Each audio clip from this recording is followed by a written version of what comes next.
लुकाले लेखेको सुसमाचार अध्याय 13 पश्चाताप वा विनाश। त्यसै बेला त्यहाँ केही जन उपस्थित थिए जसले ती गालिलेहरूका विषयमा उहाँलाई भने, जसलाई पिलातसले हत्या गरी तिनीहरूको रगत बलि भइरहेका पशुको रगतसँग मिसाइदिएका थिए। तब येशूले तिनीहरूलाई जवाफ दिनुभयो, तिनीहरूले यसरी कष्ट भोगे भन्दैमा के तिमीहरू ठान्छौ यी गालिलेहरू अरू सबै गालिलेहरू भन्दा बढी पापी थिए? म तिमीहरूलाई भन्दछु त्यसो होइन, तर तिमीहरूले पश्चाताप गरेनौ भने तिमीहरू सबै त्यसरी नै नाश हुनेछौ। अथवा के तिमीहरू ठान्छौ ती 18 जना जो सिलोआममा धरहरा ढलेर मरेका थिए कि तिनीहरू सबै यरुशलेम वासीहरू मध्ये बढी अपराधी थिए? त्यसो होइन, तर म तिमीहरूलाई भन्दछु तिमीहरूले पश्चाताप गरेनौ भने तिमीहरू सबै त्यसरी नै नाश हुनेछौ। त्यसपछि उहाँले यो दृष्टान्त भन्नुभयो, कुनै मानिसले आफ्नो दाखबारीमा एउटा अन्जिरको बोट रोपेको थियो। त्यस बोटमा फल फल्यो कि भनेर त्यो आयो। तब त्यसले मालीलाई भन्यो, 3 वर्ष भयो म यस अन्जिरको रुखमा फल खोज्दैछु तर पाउँदिन, यसलाई काटेर ढालिदे, यसले जमिन किन ओगट्ने? तर मालीले भन्यो, हजुर यसलाई अझै 1 वर्ष रहन दिनुहोस्, म यसको वरिपरि खनेर मल हाल्छु र त्यसपछि फल फल्यो भने बेसै भयो, फलेन भने तपाईँले त्यसलाई ढालिदिनुहोस्। सब्बात दिनमा निको पार्ने काम।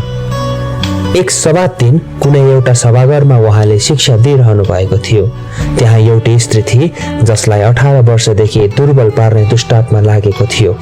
त्यो कुप्री परेकी थिए र आफै पूर्ण रूपले सिधा हुन सक्दिन थिए। येशूले त्यसलाई देख्नुभयो र बोलाएर भन्नुभयो, ए नारी, तिमी आफ्नो दुर्बलताबाट मुक्त भयो। तब उहाँले त्यसमाथि आफ्ना हात राख्नुभयो र त्यो तुरुन्तै सिधा भई र परमेश्वरको प्रशंसा गर्न लागे। सभाघरका शासक क्रोधित भए किनकि येशूले सब्बातमा निको पार्नु भएको थियो र तिनले मानिसहरूलाई भने, काम गर्ने 6 दिन छन्, यसकारण यी 6 दिनभित्र आएर निको हो, सब्बात दिनमा होइन। तर प्रभुले जवाफ दिनुभयो, कपटी हो, तिमीहरू मध्ये कसले सब्बात दिनमा गोठ र तबेलाबाट आफ्नो गोरु कि गधा फुकाएर पानी खुवाउन लैजाँदैनौ? अब्राहमको यो छोरी जो 18 वर्षसम्म शैतानको बन्धनमा थिए, सब्बात दिनमा यस बन्धनबाट त्यो मुक्त हुनुपर्ने होइन र?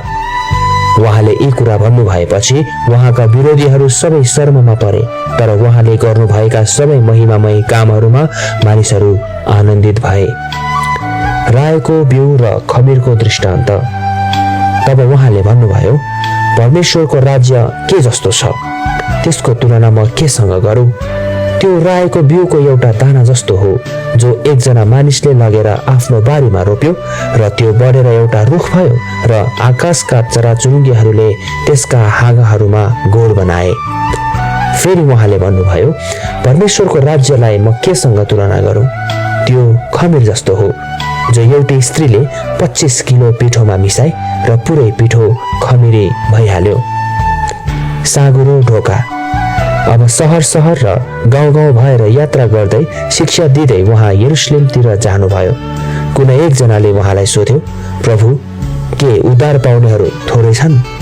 तर उहाँले तिनीहरूलाई भन्नुभयो, साँगुरो ढोकाबाट पस्ने प्रयत्न गर, किनकि म तिमीहरूलाई भन्दछु धेरैजना पस्न खोज्नेछन् तर सक्ने छैनन्। घरका मालिकले उठेर ढोका बन्द गरिसकेपछि तिमीहरू बाहिर उभिएर यसो भन्दै ढोका ढकढक्याउनेछौ, प्रभु, हाम्रा निम्ति ढोका खोलिदिनुहोस्। र उहाँले जवाफ दिएर भन्नेछन्, तिमीहरू कहाँबाट आएका हौ, म चिन्दिन। तब तिमीहरू भन्न लाग्नेछौ, हामीले तपाईँकै सामुन्नेमा खायौँ र पियौँ अनि हाम्रा गल्लीहरूमा तपाईँले शिक्षा दिनुहुन्थ्यो। उनले भन्नेछन्, म तिमीहरूलाई भन्दछु, तिमीहरू कहाँबाट आएका हौ म जान्दिन, दुष्ट काम गर्ने हो, मबाट दूर हो।